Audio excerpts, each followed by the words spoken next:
Buenas tardes a todos. Quería disculpar a Rocío, la alcaldesa, porque por motivos personales hoy no se ha podido encontrar aquí con nosotros.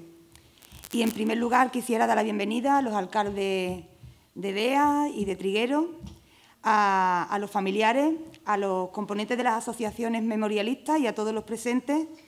Y también quería agradecer y darle la enhorabuena mía y del resto de mis compañeros de equipo de gobierno. Y la enhorabuena a Fernando Pineda, presidente de la Asociación de Memoria Histórica de la provincia de Huelva y delegado provincial de Andalucía, y a Miguel Ángel Arriero, responsable de investigación de la Asociación de Memoria Histórica de la provincia de Huelva, que sin ellos este acto de hoy hubiera sido imposible.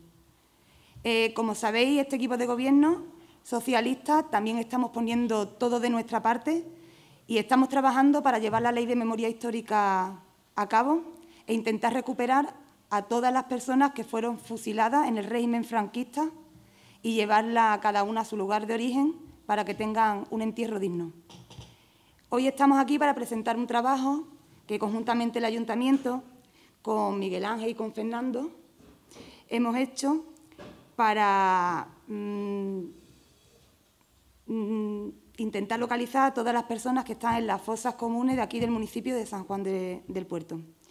Es un paso importante y, como todos sabemos, un paso previo para poder realizar el levantamiento de la fosa. Antes de darle la palabra a Miguel Ángel, le quería dar las gracias a él y a Fernando, que somos los que hemos estado en este proceso juntos, por seguir manteniendo la memoria democrática viva, por seguir luchando, por su experiencia, por su trabajo, por la labor que hacen, para que nunca se olvide esta historia tan negra de España y que nunca se olvide esta barbarie que ocurrió en aquella época. Sin nada más, dejo que Miguel Ángel presente el trabajo. Daros las gracias a todos por vuestra asistencia, lógicamente, y agradecer también al equipo de Gobierno municipal su colaboración y su apuesta decidida por la recuperación de la memoria histórica en el municipio de San Juan del Puerto. Agradecer la ayuda inestimable de Victoria Rodríguez y de Ana Toscano, que también está con nosotros, porque realmente nos han ayudado muchísimo en lo que es el acceso al archivo y en la digitalización de los documentos, algunos de los cuales van dentro del informe, aunque no lo vayáis a ver hoy aquí en esta presentación, que se centra más en lo que es la parte única y exclusivamente de las fosas. También agradecer, obviamente, a los municipios que tienen a sus víctimas en este cementerio, inhumadas por la fuerza, desgraciadamente fusiladas en sus tapias y arrojadas a la fosa del cementerio municipal de San Juan del Puerto, como son los municipios de Bea, Trigueros y Bonares, y agradecer la colaboración que he tenido por parte de sus consistorios, de sus alcaldes, para el acceso también a la documentación que ellos nos ofrecen para poder elaborar este informe. Es muy importante para nosotros, yo pertenezco a la Asociación de Memoria Histórica de la provincia de Huelva, como bien ha dicho Victoria, soy el responsable de investigación, pero es muy importante para nosotros el equipo que formamos, y entonces también quiero agradecer especialmente a Concha Morón Hernández, que está con nosotros y es la responsable de sumaciones de la asociación, y es la que nos da la mayor parte de la información a nivel de sumaciones de fosas que podemos obtener en la provincia de Huelva. Una vez que hayamos terminado la conferencia, si tenéis algún tipo de duda con respecto a este tema de las exhumaciones, cómo se procedería una vez se aperturaran las fosas y cuál sería la forma en la que se van a proceder los hechos a partir de la investigación histórica, pues es importante que ella subiera aquí, que nos pudiera aclarar algunas de las dudas que tengáis. A Fernando Pineda, por supuesto, presidente de la asociación y una persona muy comprometida con la recuperación de la memoria histórica en la provincia de Huelva, además de un trabajador incansable, ha estado encima de este informe tanto más que yo. Y también, por supuesto, a los compañeros de la Comisión de Memoria Histórica de Beas, sin los cuales no habría sido posible hacer una parte muy importante de este trabajo, porque el mayor número de víctimas desgraciadamente, que están arrojadas en las fosas comunes del cementerio municipal de San Juan del Puerto son de Beas, son vecinos de Beas. Sin más, voy a pasar a comenzar la conferencia con una viñeta del dibujante Eneco, que muestra cómo se ha desarrollado hasta ahora la investigación histórica en cuanto a la represión. Nos hemos ido a buscar a Atapuerca, nos hemos ido a buscar lo que sea, menos a buscar a las víctimas de la represión, que las teníamos muy cercanas en el tiempo y con un acceso muy fácil. Desgraciadamente, eso se sigue produciendo en muchísimos sitios del territorio nacional todavía. O sea, hay muchas autonomías y hay alguna que otra provincia que todavía es muy reacia a facilitar los datos de la represión en sus municipios. Voy a comenzar explicando un poco cómo se produce la represión y voy a hacer referencia al principio a la represión sufrida en San Juan del Puerto, no tanto así a lo que realmente me ceñiré posteriormente, que será las fosas del cementerio municipal.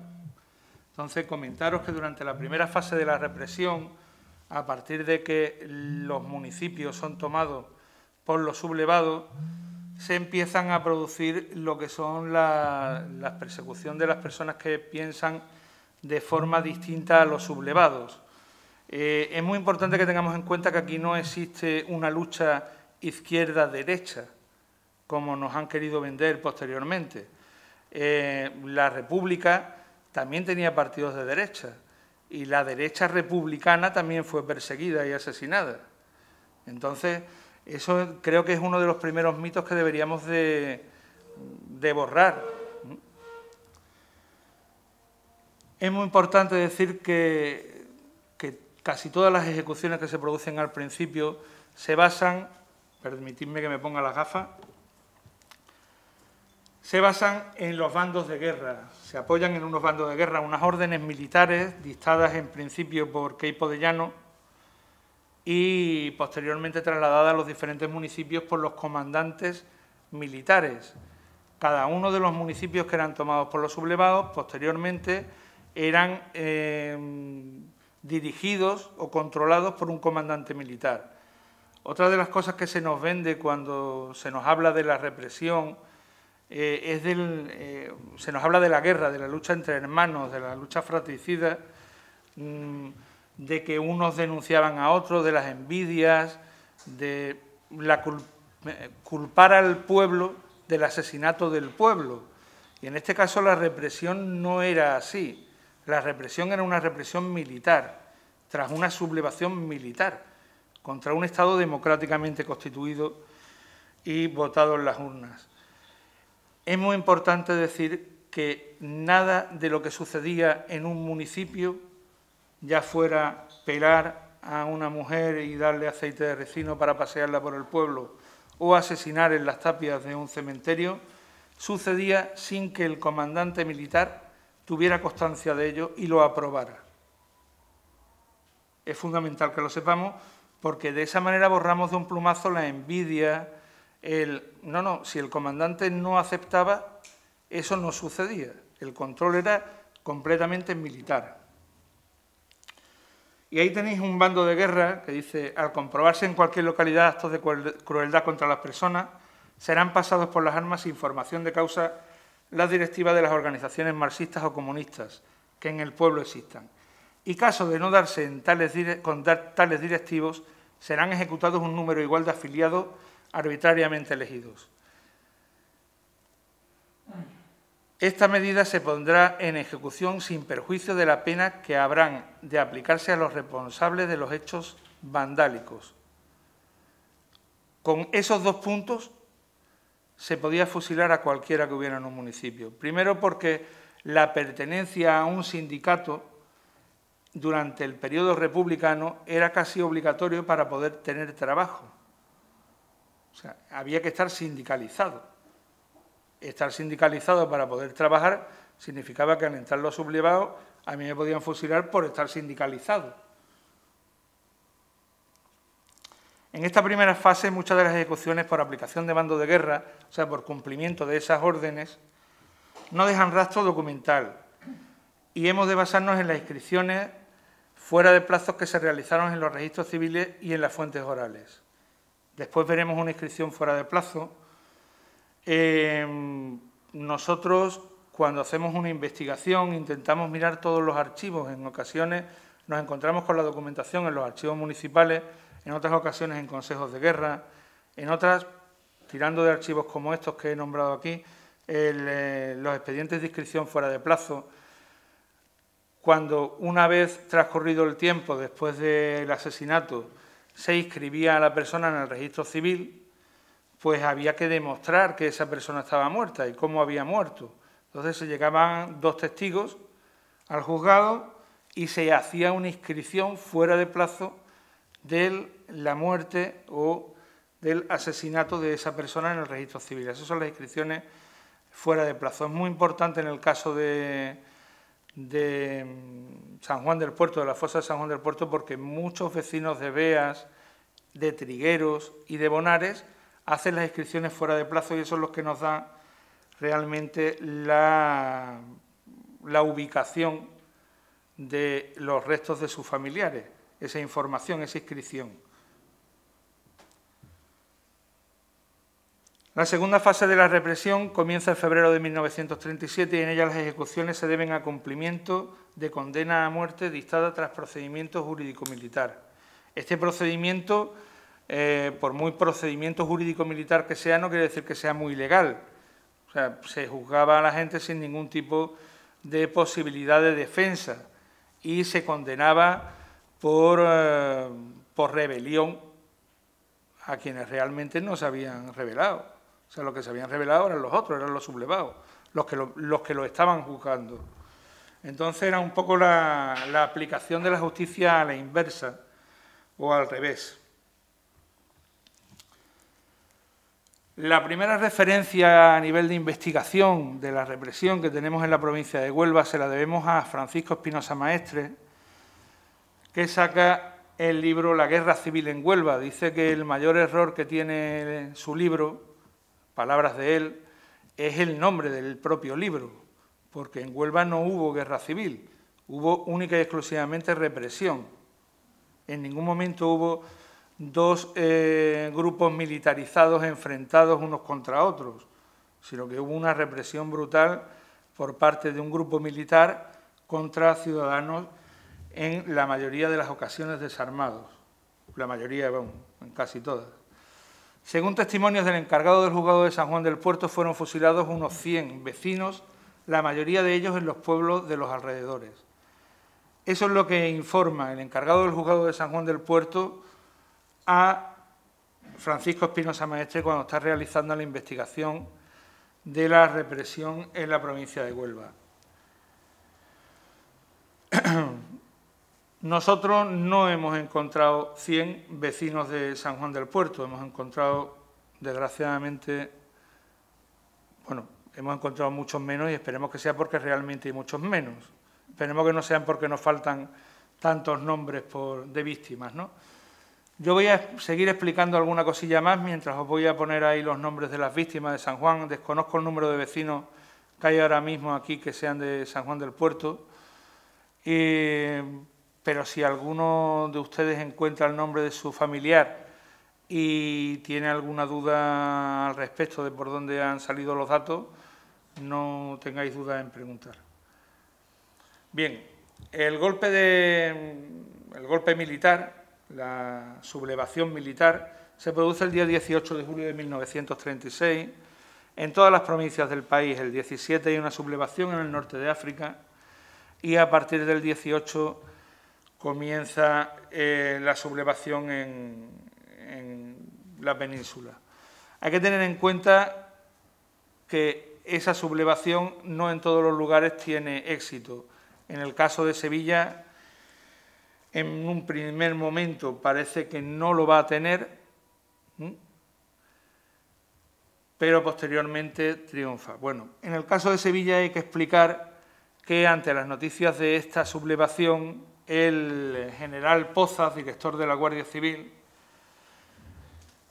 envía un telegrama al Gobierno Civil de Huelva solicitándole al gobernador civil, Diego Jiménez Castellanos, que movilice a toda la población minera y que empleen explosivos para, textualmente, aniquilar a esas bandas de terroristas, confiando a la llegada de la columna militar que avanza sobre Córdoba y Sevilla en carrera triunfal y que en poco tiempo aniquilará a los restos de facciosos traidores que se entregan al vandalismo más grosero y cruel en sus últimos aletazos de vida. Muy bonito, ¿eh?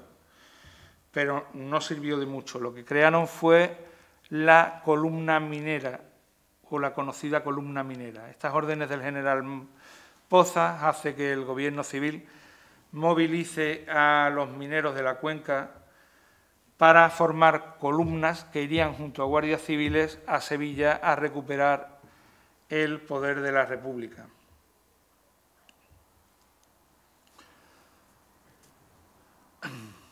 Esta columna, que se forma principalmente en Río Tinto, Nerva y y el Campillo, esta columna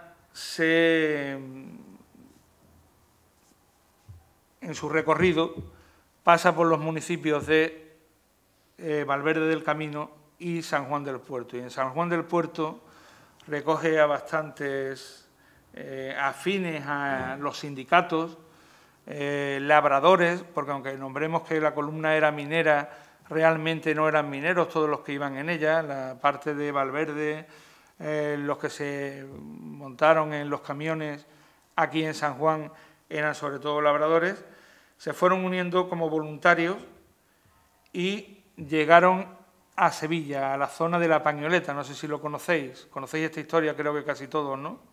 Bueno, pues en Sevilla Gregorio Aro Lumbreras le da la espalda a la columna minera y se produce una explosión de un camión en la cual mueren, según el informe que está en el Consejo de Guerra, sumarísimo que se le impone posteriormente a las personas que cogen a los mineros, mueren 25 mineros. Y son detenidos 71. Entre los 71 se encuentran 13 vecinos de San Juan del Puerto, de los cuales 12 son asesinados en diferentes lugares de Sevilla tras el Consejo de Guerra, y uno queda en libertad por considerarse menor de edad en el momento del juicio, en el momento de los hechos.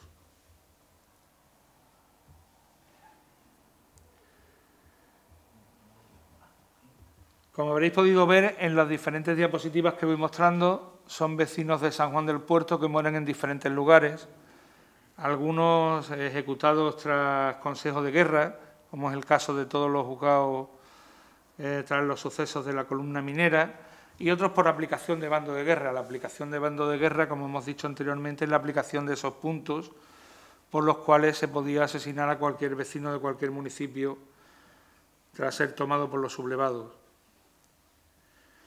Pero la represión tiene muchísimas otras formas: encarcelamiento, pérdida de bienes, pérdida de trabajo, señalamiento público. Esta persecución se produce a diario en cada uno de los municipios y la sufren muchísimos vecinos, en este caso de San Juan del Puerto, que se sienten perseguidos por sus ideas políticas y a partir de ahí se instaura en el municipio el silencio, el miedo.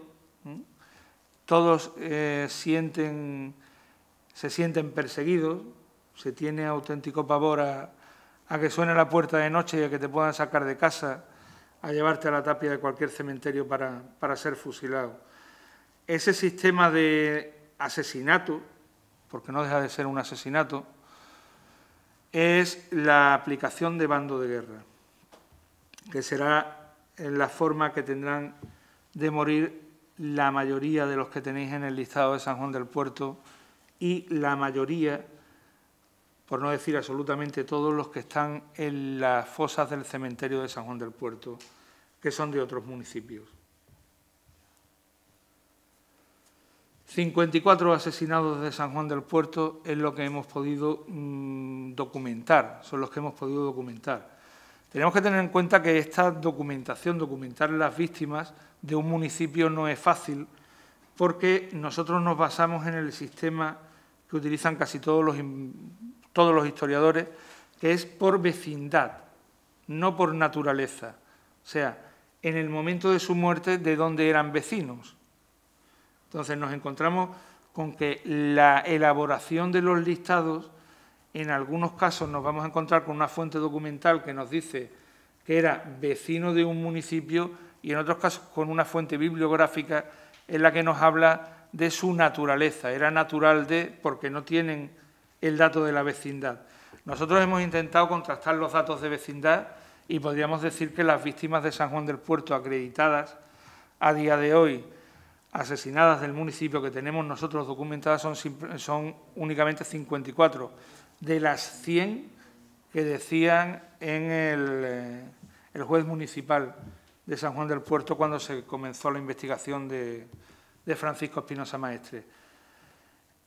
¿Es creíble lo que decía el juez municipal? Absolutamente creíble, porque nosotros podemos documentar lo que nos aparece en papeles, lo que nos reclaman los familiares, lo que nos muestran las investigaciones que llevamos a cabo, pero en la mayoría de los casos, cuando se aperturan fosas, nos encontramos con que hay mayor número de víctimas de las que estaban documentadas.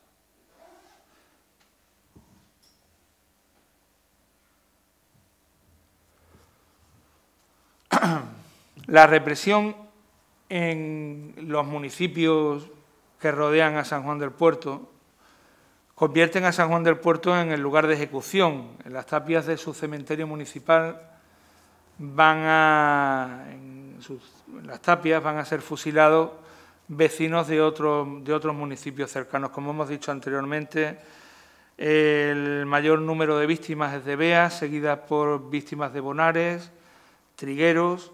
Creo recordar que en el caso de Beas eran 16, no recuerdo ahora mismo muy bien si 16 o 19. Ahora veremos los nombres. En el caso de Bonares 5 y en el caso de Trigueros 4.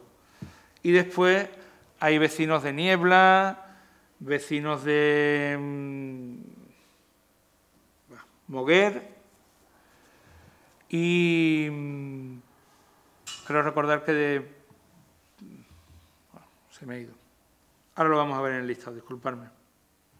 Bueno, la elaboración de las víctimas la hacemos siguiendo el mismo proceso. Investigamos en el Archivo Histórico Municipal e intentamos localizar documentos que acrediten el asesinato de estas personas y el lugar donde son asesinados.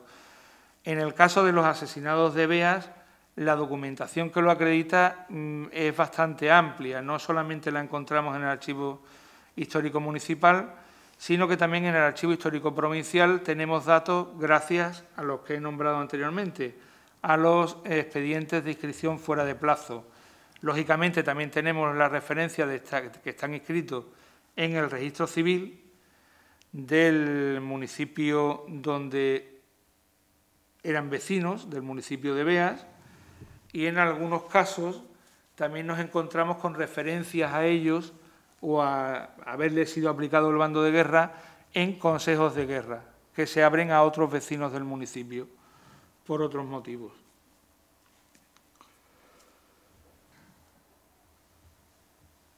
Muchas son las aportaciones, pero fundamentalmente y principalmente la aportación de los familiares de las víctimas. Eso para nosotros es fundamental porque son la primera llamada a buscar documentos de sus familiares. O sea, nosotros desconocemos el nombre, no tenemos ni idea de cómo localizar a esa víctima, no sabemos dónde tenemos que buscar y al menos nos aparece un nombre y tirando de ese nombre podemos encontrar muchísimos datos.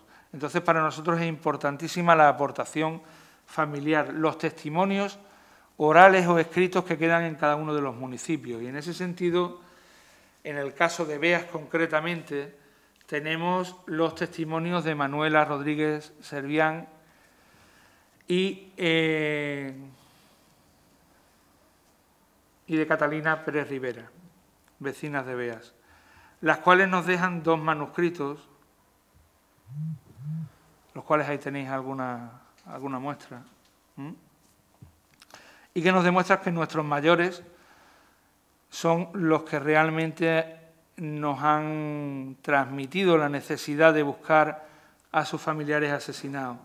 Son los verdaderos transmisores de la memoria, y a ellos debemos muchísimo, le debemos muchísimo de lo que vamos consiguiendo a día de hoy, que hasta ahora realmente no se está consiguiendo nada.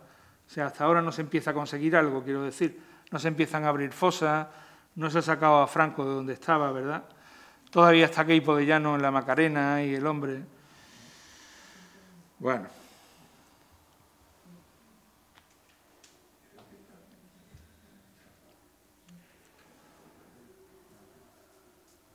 Se lee bien, ¿verdad? Esta es la relación de Catalina Pérez, la anterior era la de Manuela Serra.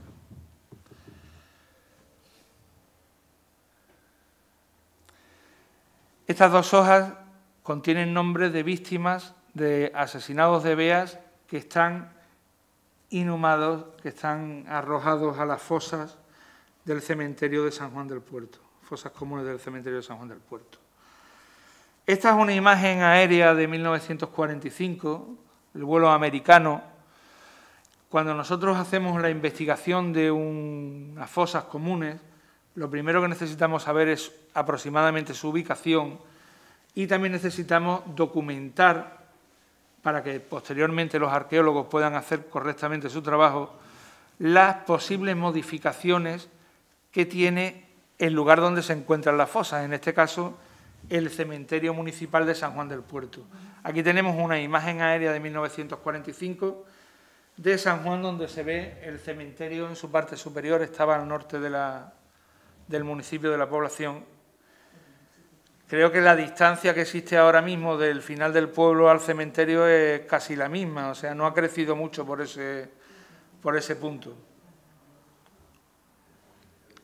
Aquí tenéis una visión más cercana del cementerio. El cementerio, como veremos posteriormente en otras imágenes que vamos a ver más cercanas en el tiempo, tiene una importante modificación en su estructura, pero no va a afectar a lo que es el lugar donde se encuentran ubicadas las fosas. Ahí tenéis otra imagen ya más cercana en el tiempo, de los años 50, 56, 57. En esta imagen del año 73 sigue sin haber una modificación. Comentaros que desde el año 36, que se producen los asesinatos, la mayoría de los asesinatos que tenemos documentados en San Juan del Puerto, hasta el 45, que se realiza la primera fotografía, sí hay un cambio importante que posteriormente veremos. Y aquí ya sí podemos ver el cambio que actualmente más llama la atención, y es que se hace una ampliación del cementerio en su parte frontal, en su puerta de entrada. Se amplía hacia la entrada, generando un patio mayor y, bueno, ahí podéis ver claramente cuál es la diferencia. ¿Lo veis? Esos 2 cuadros que vemos a la derecha de vuestras imágenes, esos 2 cuadritos, una ampliación del cementerio. No afecta a las fosas, porque las fosas tienen la misma ubicación desde el principio. Son esos 2 grandes patios de tierra donde a partir de los años 80 se dignifican tanto por el municipio de Bonares en primer lugar y posteriormente por el municipio de Beas. Se hace una dignificación de la zona de las fosas donde se enumeran el nombre de las víctimas, aunque como podremos ver en el caso creo de Bonares no contemplan los nombres, ¿no? No están los nombres de las víctimas en bueno, iba a decir, ¿cómo se le llama en el mausoleo, ¿no?, que se le ha puesto a pie de fosa? En el caso de Bea sí están los nombres de las víctimas. Este es el caso de Bonares. Y todos los años hay una dignificación de estas víctimas. Esta dignificación de las víctimas, esta visita a las fosas por parte de los ayuntamientos de Bonares y de Beas, de representantes junto con vecinos de los municipios y responsables de asociaciones memorialistas, es muy importante porque es una forma de hacer que no se olvide que están ahí, porque desgraciadamente pasamos por los sitios, ¿verdad?, y no somos capaces de ver qué es lo que tenemos alrededor, y en este caso son represaliados que desgraciadamente no han sido dignificados correctamente, no tienen un enterramiento personal de forma individualizada y correctamente señalizado, sino que ha tenido que ser el tiempo el que haga que los familiares soliciten que se dignifique ese lugar, ni siquiera teniendo claro que bajo esos monolitos, monumentos como mausoleos, realmente reposen las víctimas de la represión, porque como habéis podido ver en las imágenes del cementerio, el cementerio tiene un gran terraplén de arena en el año 45, el mismo que tendría en el año 36. De ser enterrados dentro del cementerio, no podemos con total seguridad decir el lugar exacto donde reposan las víctimas, donde fueron arrojadas las víctimas. Lo digo porque, desgraciadamente, tras muchas investigaciones históricas en muchísimos sitios, el lugar que se marcaba por parte de los familiares, que han sido los custodios, digamos de alguna forma, los que han visitado el lugar con mayor asiduidad y los que pueden facilitar información, cuando se aperturaban las fosas no se encontraban esos restos ahí, exactamente en la misma ubicación. Nosotros, lógicamente, damos por hecho que están en el lugar que están marcados, porque es lo que la memoria de los familiares nos indica. Pero la total seguridad, desgraciadamente, no la vamos a tener hasta el momento que no entren los arqueólogos y comiencen a realizar las exhumaciones.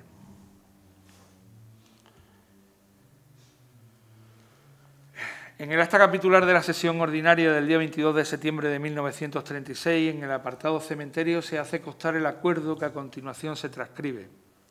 Cementerio. Se acuerda, a propuesta del señor alcalde, se amplíe el cementerio de esta villa, todo ver que es insuficiente la superficie que contiene y que esta ampliación se lleve a efecto en su longitud y latitud, así como a la reparación de las tapias que lo cercan, delegando en el señor alcalde para que se dé acuerdo con el maestre de la villa, proceda con la ingeniería precisa y conveniente a la sanidad e higienes públicas y que los gastos que esto ocasione se abonen con cargo a presupuesto, capítulo y artículo correspondientes. Se solicita en el año 36, el 12 de septiembre, después de haberse cometido la mayoría de los asesinatos que se producen en las tapias del cementerio de San Juan del Puerto, se solicita una ampliación del cementerio. Si os dais cuenta, en la puerta interior del cementerio, en el arco, está la fecha de 1938. No sé si os habéis fijado en algún momento. Hay un arco, estaba en una fotografía y no recuerdo haberla puesto aquí. En el arco metálico que está sobre la puerta interior, o sea, la del cementerio antiguo, pone 1938 porque es la fecha de la ejecución de esta obra. Lo que se hace es que se vuelve a tapiar el cementerio, se repara el tapiado del cementerio y se mejora la puerta. No hemos encontrado en el Archivo Histórico Municipal documentación de esa obra.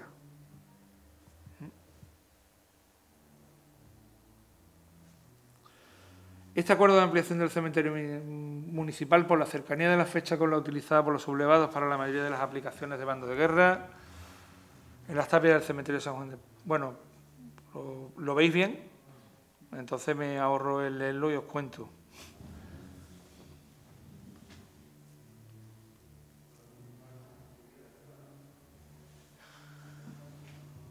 Del libro de la Guerra Civil en Huelva, en el segundo párrafo, la mayor parte de la represión habida en Beas fue realizada en pueblos cercanos como Trigueros, San Juan del Puerto o Moguer, destacando la matanza efectuada en la tarde del 16 de agosto de 1936. Aquella tarde llegaron varios camiones a la plaza expulsando a los que allí se encontraban, tras lo cual sacaron de la iglesia utilizada como prisión a unas 30 o 40 personas, que fueron inmediatamente fusiladas en diferentes lugares, principalmente en Trigueros y San Juan del Puerto.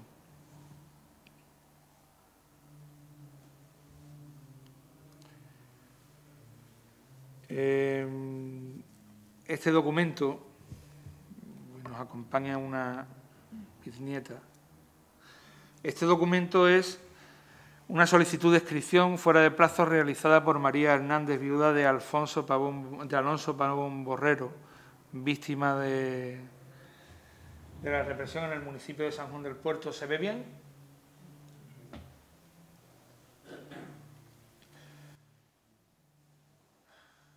A consecuencia de haberle sido aplicado el bando de guerra con motivo del pasado movimiento nacional, los familiares tenían que escribir con ese tipo de lenguaje. O sea, encima no podías decir lo han asesinado. Tenían que decir que, bueno, que había un movimiento nacional, que se había aplicado un bando de guerra y que por eso había muerto. Pero que había muerto, no que había sido asesinado. Muchas de las inscripciones fuera de plazo se producen a partir de los años 80, en el año 81 o 83, no recuerdo ahora mismo. Felipe González saca el Partido Socialista en este caso, saca una ley, una ley, ¿no?, en la cual se da una pequeña paga o pensión a los familiares de las víctimas de la represión franquista. Realmente iba en un principio destinada a los familiares de los militares republicanos asesinados, pero bueno, se amplía un poco. Y entonces, como no están inscritas las víctimas en los registros civiles, se comienzan a inscribir. Y se comienzan a inscribir tarde. Eso nos lleva en alguna ocasión a algún error y alguna situación contradictoria entre lo que está inscrito en el registro civil, lo que informa ese expediente de inscripción fuera de plazo, con lo que nos muestran los documentos represivos que se encuentran en los municipios o en los consejos de guerra. No es el caso de ninguno de los vecinos de Beas asesinados en San Juan del Puerto, ni de los vecinos de Bonares, ni de Trigueros. Aquí, gracias a la investigación en el Archivo Histórico Municipal de Trigueros, pues tenemos una petición por parte del alcalde de Trigueros de información al Ayuntamiento de San Juan del Puerto, de confirmación de la aplicación de bando de guerra de su vecino Antonio Alfaro Cuenca, en el municipio de San Juan del Puerto. Como veis, las fuentes documentales son muchas, no es que nos vayamos a un libro y copiemos lo que ha escrito otro. La investigación se basa en intentar ampliar la búsqueda de datos, comprobando el mayor número de fuentes posible, y en este caso las fuentes documentales nos aportan la mayoría de los nombres, inclusive no solamente por una sola vía, o sea, no solamente nos aparecen los nombres en un solo documento, sino en 2, 3 o 4 documentos, acreditando con seguridad que dichas víctimas se encuentran en el municipio de San Juan del Puerto. Y aquí tenemos el listado de víctimas asesinados en las tapias del cementerio de San Juan del Puerto, conforme a la documentación que tenemos. Son 20 vecinos de Beas, 5 vecinos de Bonares, 4 de Trigueros, 1 de Lepe, 1 de Almonte y 1 de Niebla.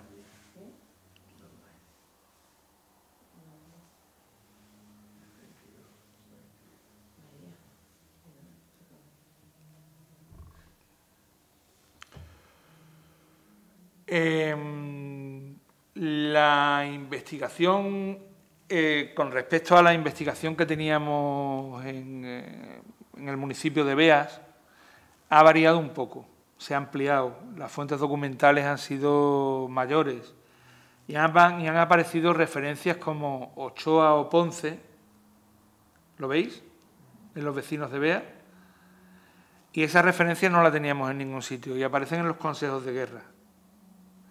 Entonces las tenemos documentadas con número de página, con número de folio, y está haciendo referencia a vecinos que no teníamos documentados con anterioridad.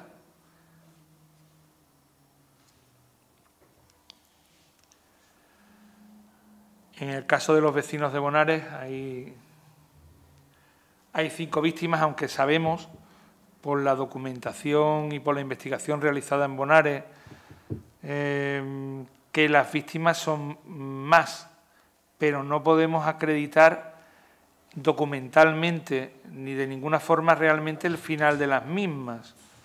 O sea, estas 5 personas de Beas tenemos completamente acreditado que están en las fosas, que son asesinados en las tapias del cementerio de San Juan del Puerto o en otro lugar del municipio de San Juan del Puerto. Pero en ningún momento tenemos acreditadas las demás, entonces no me he atrevido a meter en el listado de víctimas de Bonares en San Juan del Puerto a ningún otro de los vecinos. Sabemos que hay sacas coincidentes, se llevan no a 5 personas, creo recordar que era el día 19, se llevan no a 4 personas, sino a 6, pero no podemos acreditar el final de esas otras 2 personas.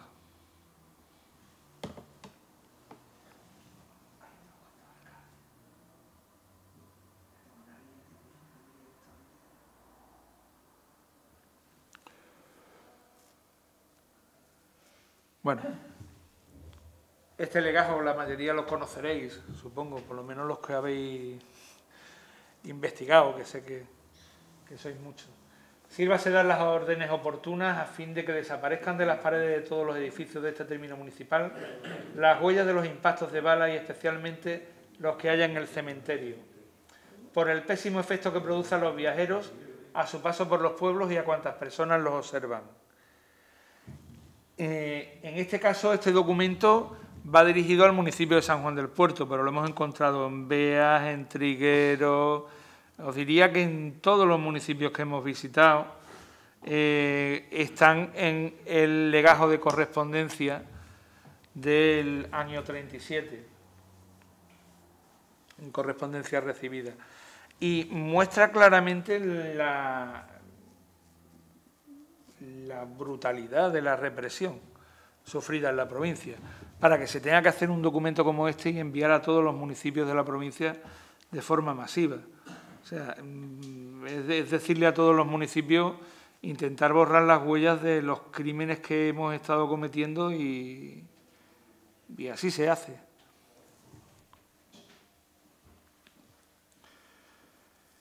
Quería enseñaros este documento. Es la orden del 1 de mayo de 1940 sobre exhumaciones e inhumaciones de cadáveres de asesinados por los rojos. Porque me parece importante que conozcamos cuando nos dicen no, pero tanto hicieron unos como otros. No, sí, asesinos unos y otros. Sí, pero los asesinados por violencia izquierdista en la provincia de Huelva, según la causa general, que es una gran investigación que produce el régimen franquista a partir del año 42, solicitando informes a los diferentes municipios sobre los sucesos ocurridos desde la entrada de la República hasta la entrada de los sublevados en el municipio que fuere, cualquiera de ellos. Se hace una causa general, una investigación global de los datos, y en la provincia de Huelva estamos en 111 víctimas de violencia izquierdista, por violencia izquierdista, de los cuales, si nos pusiéramos a mirar caso por caso, podríamos derribar algún que otro mito. Por ejemplo, en el caso del municipio del Campillo, Fernando Pineda demuestra en su investigación sobre el Campillo Salvochea que los muertos en el lugar que estaba siendo utilizada como prisión no son muertos por violencia izquierdista porque los quemen vivos dentro de la cárcel municipal o dentro del calabozo municipal, sino porque son muertos por, se podría llamar fuego amigo, aunque tampoco eran de derechas, ni eran afines a los sublevados, eran republicanos y además habían tenido algunos de ellos responsabilidades de peso durante el periodo republicano. Eran por un bombardeo. En un bombardeo pues los matan, bombardean el lugar donde están presos y mueren. Y sin embargo, el sistema de propaganda franquista vende a esas víctimas, las vende como violencia izquierdista. Y es lo que hay que decir. Y es lo que se cuenta, y se cuenta en todos sitios, y se consigue convencer a familiares de que la verdad es esa. Y además el miedo que se inculca mediante los sistemas represivos que hemos visto anteriormente, pues ese miedo que tienen las personas hacen que en ningún momento se puedan defender o puedan pensar de otra manera o exponer lo que piensan. Entonces hay muchas víctimas de violencia izquierdista que constan así en la historia escrita de la provincia de Huelva, que realmente no lo son. Tenemos aquí delante al alcalde de Trigueros, a Cristóbal. En el caso de Trigueros hay víctimas de violencia izquierdista. Es de los municipios donde realmente, bueno, se puede decir que hay un enfrentamiento con personas que no entregan las armas ante la solicitud de los afines a la República, que en ese momento están intentando defender al municipio contra lo que se le viene encima, que es la entrada de los sublevados, ¿no? Entonces van a por armas, saben que una familia tiene armas y intentando obtener esas armas que la familia se niega a entregar, pues se producen una serie de víctimas en la puerta en las cercanías del ayuntamiento, ¿no?, que era donde vivían los familiares. ¿Correcto, Cristóbal? Más o menos, así a grosso modo. Entonces, ahí sí tenemos víctimas de violencia izquierdista, pero se suman a esa violencia izquierdista, entre las 111 víctimas, por ejemplo, asaltos a casas cuartel, a cuarteles de la Guardia Civil, cuando esos no son víctimas de violencia izquierdista.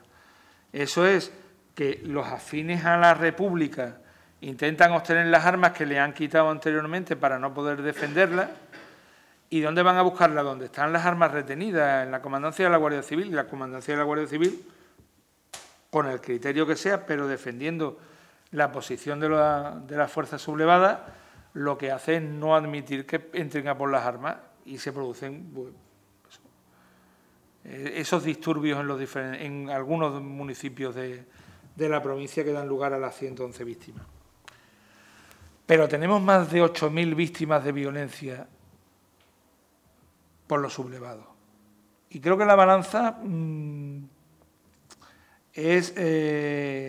la balanza la diferencia es abismal.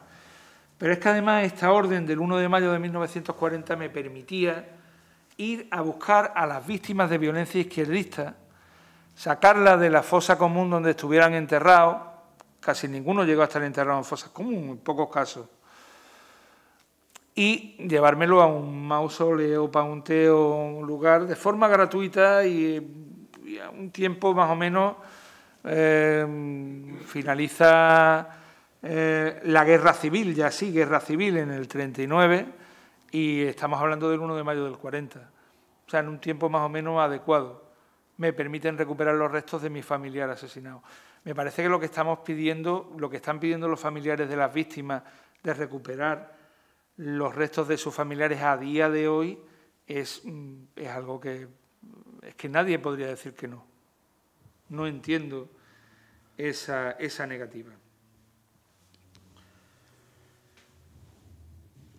El nacionalcatolicismo y el nacionalsocialismo, el nazismo y el franquismo. Diferenciarlo, pues hombre, cuando tenemos ciertos documentos en las manos es muy complicado diferenciarlo. Y suavizar el franquismo o el fascismo español, el nacionalcatolicismo, es muy difícil con estos escritos. Son documentos extraídos de la Biblioteca Nacional y donde vemos, por ejemplo, la cabecera de un diario nacional sindicalista del año 37. Crearemos campos de concentración para vagos y maleantes, políticos, para masones y judíos, para los enemigos de la patria, el pan y la justicia. En territorio nacional no puede quedar ni un judío, ni un masón, ni un rojo. Pues esa era la forma de pensar. Y el suavizar eso es muy difícil, porque se nos ha intentado suavizar muchísimo contándonos historias de grandes batallas y de el Alcázar de Toledo, el asedio de Santuario de la Virgen de la Cabeza, todos eran héroes y todos eran magníficos y maravillosos, pero se ha hablado muy poco de la represión, de las víctimas de la represión. Y se ha hablado mucho del franquismo, pero se habla muy poco de lo que realmente fue el franquismo. El franquismo fue un intento militar de volver a imponer a la República democráticamente elegida en España, de volver a imponer la monarquía. Lo que sucede es que apareció Franco y dijo, bueno, pero yo antes de poner al monarca, si yo ya soy grande de España, me acabo de hacer grandísimo. El hombre no tenía gran estatura y, lógicamente, se vio grande en ese momento y decidió quedarse ahí 40 años. Esto no es rebatible. Quiero decir, los documentos están ahí, son totalmente comprobables, absolutamente todos.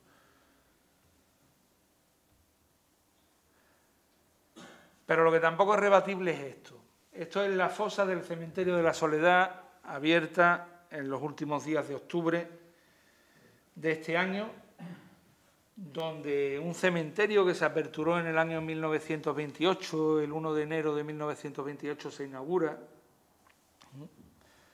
En el año 36, bueno, deciros que la legalidad vigente a partir del año 1928 obligaba a los enterramientos de forma individualizada, separada, con caja, con una serie de medidas sanitarias, requiriendo la autopsia anterior al enterramiento, transcurrir las 24 horas, y lo que nos encontramos son fosas de este tipo, donde se han encontrado 56 víctimas de la represión franquista, simplemente haciendo una cata de un terreno que es una apertura de 3 metros por 4 metros.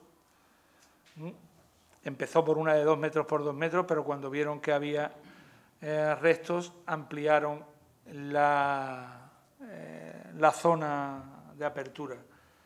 Y nos encontramos, desgraciadamente, con restos arrojados unos encima de otros, con posiciones imposibles, con huellas de impactos de balas en nuca, en cuerpo, con restos de esas balas. Eso es lo que nos vamos a encontrar en las fosas del cementerio de San Juan del Puerto cuando se aperturen. Esto es lo que se encontrarán los arqueólogos y lo que nos encontraremos nosotros, lo que os encontraréis los familiares, cuando se consiga aperturar la fosa de San Juan del Puerto, que esperemos se realice muy pronto, porque ya se tiene el paso inicial previo solicitado por el Ayuntamiento de San Juan del Puerto y apoyado por los municipios de Beas, Trigueros y Bonares, que es la solicitud de exhumación. Entonces, la primera parte es esta investigación, que lo único que viene a demostrar es que realmente existen las fosas y que hay víctimas en las fosas que tienen nombres y apellidos. Y a partir de ahí, el trabajo queda en manos de los arqueólogos, que son los que deberán de extraer los restos y posteriormente, bueno, pues ya las pruebas de ADN, esperemos que sean capaces de poner en las manos de cada uno de los familiares los restos de su familiar asesinado en el 36. Yo finalizo la conferencia de esta manera, esperando que si tenéis cualquier tipo de duda en la que os podamos ayudar, tanto el que os está hablando como cualquiera de los compañeros que están aquí, que muchos de ellos están mucho más preparados que yo, como Concha Morón, Fernando Pineda o el compañero Guillermo Molina, que se encuentra allá al fondo, os podamos resolver cualquiera de las dudas que tengáis. Muchas gracias.